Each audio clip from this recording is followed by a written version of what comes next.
as an undergrad, I met Frank Daniel. Some friends and I began a film magazine. And one of the advantages of a film magazine is you get to interview people. So we would interview people. And that's how I met Frank Daniel. And I liked his approach. He was a Czech filmmaker who was also the inaugural dean of the FAMU, the Prague Film School.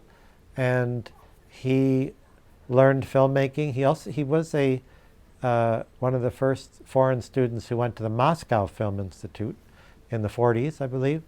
And he studied film by going in the morning in the theater and staying all day and watching the movies over and over again and learning how they were made.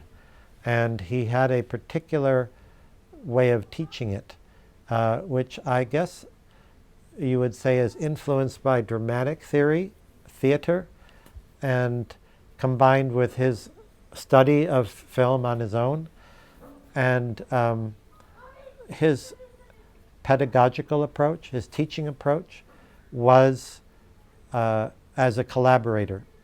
He was not somebody who would listen and criticize what you did and tell you to go fix it. His attitude was, we're working on this together, how are we going to fix this? And I think a good example of how he approached it was, if you turned in work and it wasn't very good, he would say, I think we're in trouble. He didn't say, I think you're in trouble. He would say, I think we're in trouble.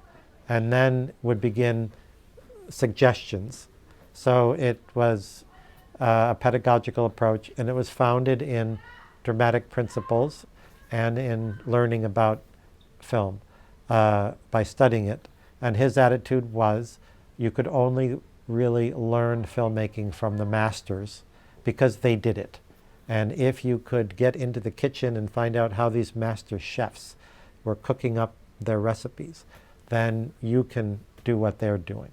So, and he was an influential teacher. I studied with him for 2.5 years.